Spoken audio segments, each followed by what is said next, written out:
एक बंदर ने कहा, अबे भालू काहे पाद रहा है बे? तो भालू ने कहा, ए बंदर नौटंकी नहीं, तू तुम्हारे बगल वाला ससुरा पानी में हक दिया है, हम देख रहे थे। तो तीसरे बंदर ने कहा, अबे भौसड़ी के पानी थी तो है, पी ले। तो बोला, भौसड़ी के अभी इसमें हग मुँह दिया है, तू ही पी ले। बोलता अभी भी सब देख रहे हैं दूरबीन से ऐसे ऐसे, श्रीलंका सरकते जा रही है, सरकते जा रही है। सबकी तो गांठ पड़ रही थी शेर और हाथी के सामने जाने में, जंगली थे, खूंखार थे, चाँप के खा जाते। केबीसी रीजनल दस्तक, जो मिटाता है पाखंडवाद। तो हेलो दोस्तों, आज हम बहुत ही हंसी वाली बात बताने चल रहे हैं। ये श्रीलंका 1200 किलोमीटर से ये 48 किलोमीटर कैसे आ गया और समुद्र का पानी खारा कैसे हुआ। तो आज हम इसी पे चर्चा करेंगे। बहुत ही कॉमेडीदार वीडियो है, बहुत ही हंसीदार वीडियो है, आपने बिल्कुल सोचा भी नहीं रहे होगा। तो इसको धक्का मार कर लाया गया। कैसे लाया गया आप सुनिए आप।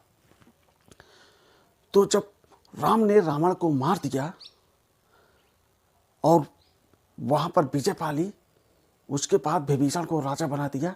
फिर राम अपनी सारी सैनिक लेके वापस आने लगे, साथ में सीता मैया, लक्ष्मण, हनुमान सब।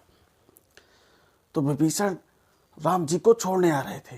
बोले, चलिए श्री रामचंद्र जी, हम आपको कुछ दूर तो छोड़ आते हैं। तो फिर ऐसे विभीषण ने कुछ सोचा और कहा, रुकिए रुकिए राम जी रुकिए, आप अपने घर जा रहे हैं, सीता मैया को, लक्ष्मण भैया को, हनुमान सबको लेके जा रहे हैं।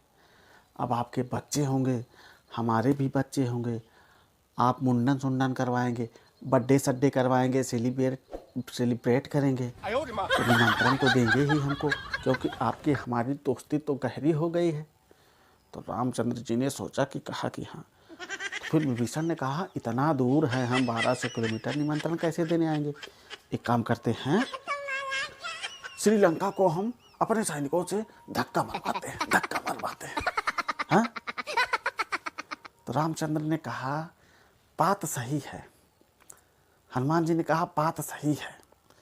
जब माता सीता को बच्चे होंगे और विभीषण को निमंत्रण देने हमको बार बार उड़ के समुद्र जाना पड़ता है, तो हमारी ना कमर दुखने लगती है प्रभु, क्या करो। फिर सब अपनी अपनी सैनिक देखने लगे, कितने सैनिक कम पड़ने लगे। अब क्या करें। फिर राम ने कहा, ऐसा करिए विभीषण जी, चाहिए अपने नगर वालों को बुलाइए, सब कोई मिलकर धक्का मारेंगे। तो नगर में गए तो नगर वाले गुस्सा ऐसे मुँह फुलाए बैठे, कहा कि उनके राजा रावण को मार दिया गया था। और कुछ लोग खुश थे, वो राजी हो गए, जो नहीं खुश थे वो नहीं आए। फिर देखा कि आदमी कम पड़ रहे हैं। तो विभीषण ने कहा, हनुमान जी एक काम करिए, जाइए आप जंगल, अपने सारे बिरादरियों को यानी कि बंदरों को पकड़ लाइए। फिर इधर नल नील जो सुग्रीव वगैरह थे, इनको कहा आप भी जाइए, सारे भालुओं को पकड़ लाइए।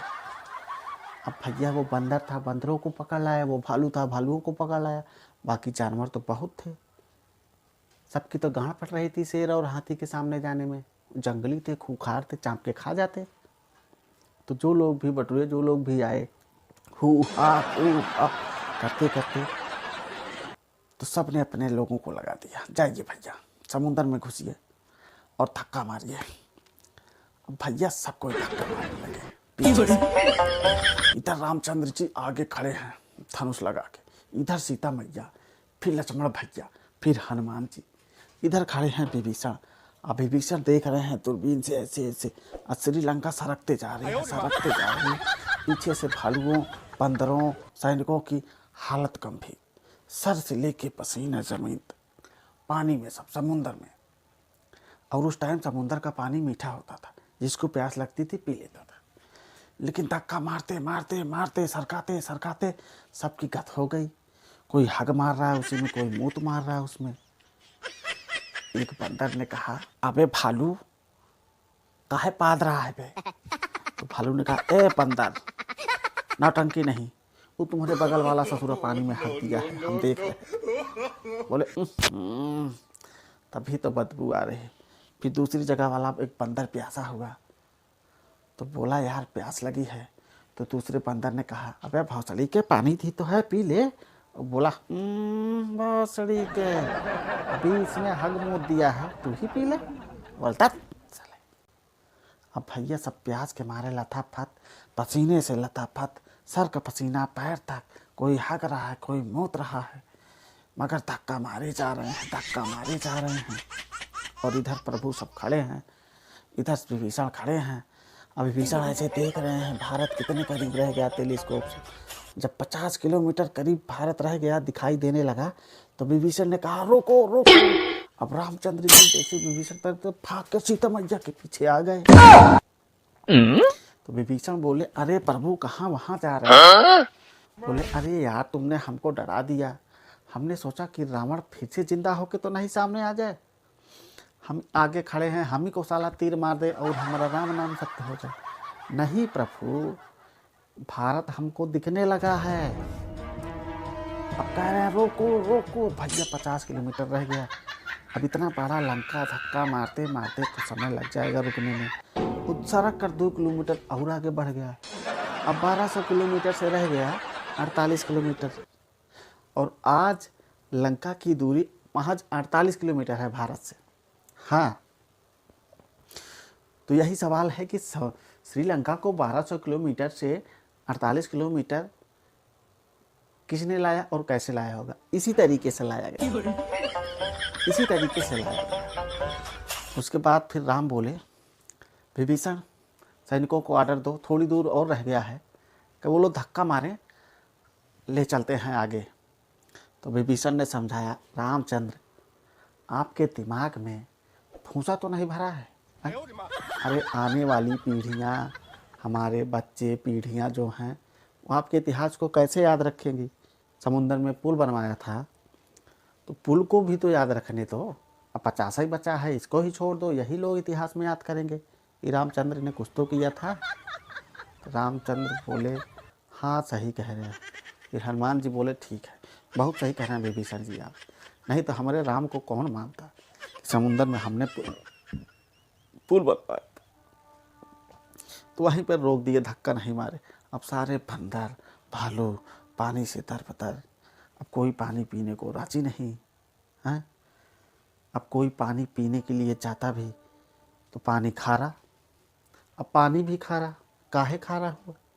काहे कि सारे बंदर सैनिक का तो सारा पसीना सर से लेके पांव तक सब समुद्र में जा रहा था। ऊपर से उसी में हग भी दिए, मूत भी दिए, वो भी नमकीन।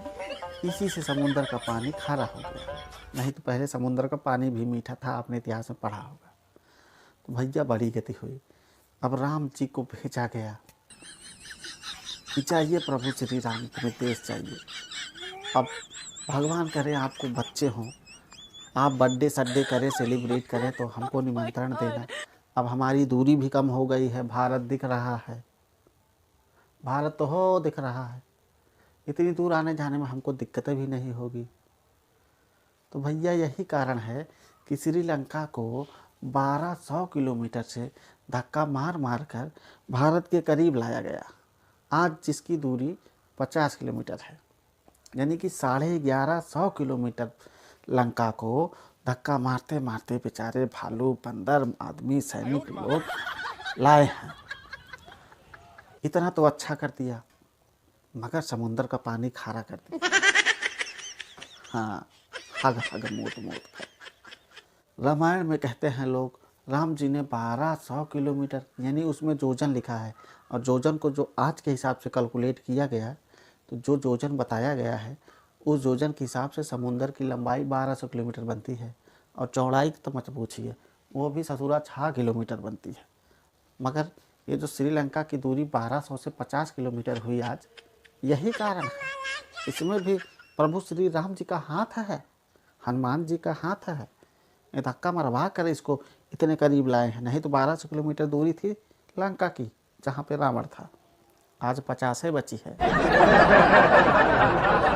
भैया इसी से दोनों के बच्चे हुए, निकासन हुआ, बर्थडे हुआ, बरही हुआ, तेरही हुआ, जो भी हुआ सब एक दूसरे के यहाँ आने जाने लगे। आज हमारा श्रीलंका से नाता जुड़ गया, हम शादी ब्याह में आते जाते हैं। हाँ, यही कारण है श्रीलंका आज भारत के करीब आया, 50 किलोमीटर की दूरी में सिमट गया है। नहीं तो भैया पहले 1200 किलोमीटर था, 1200 किलोमीटर। तो यही थी आज की मनोरंजन कहानी। इस इतिहास को मैं जानता हूँ कि आप नहीं जानते होंगे, मगर खोदना पड़ता है ना। हमारे पाखंडियों का इतिहास जो लिखा गया है 1200 किलोमीटर पुल हमारे रामचंद्र जी ने बनवाया था। और ससुरा 1200 किलोमीटर आज हजम हो गया। जब इन पे सवाल उठता है कि रामचंद्र जो 1200 किलोमीटर का पुलवा बनवाए थे, पुलवा गया कहाँ? तो पुलवा तो इसी में भस्म हो गया ना। श्रीलंका को धक्का मारते मारते 50 किलोमीटर पे ला के कर दिए, तो 85 किलोमीटर का तो पुलवा बचेगा, 1200 किलोमीटर का तो पुलवा बचेगा नहीं। हाँ, तो ये थी कहानी रामायण की। तो कैसी लगी आपको? मज़ा आया हो इस कहानी में तो भैया वीडियो को लाइक तो ज़रूर करिएगा। हाँ, हमारे आज के पाखंडी जो हैं, जो पहले से लिप पोत कर हमारे धर्म ग्रंथों को गए हैं, इतने मूर्ख थे। हैं, ससुरा 50 किलोमीटर की दूरी श्रीलंका को नहीं नाप पाए थे, उसको बता दिए रामचंद्र 1200 किलोमीटर का समुद्र बना लिए। अगर इनके पास इतना ही ज्ञान विज्ञान वैदिक भौगोलिक सब होता तो पहले से नहीं नाप लेते। नहीं 1200 नहीं, भारत से लंका की दूरी महज 50 किलोमीटर है, इनने तो 1200 किलोमीटर। तो ठीक है दोस्तों, चलता हूँ, मिलता हूँ अगले वीडियो में।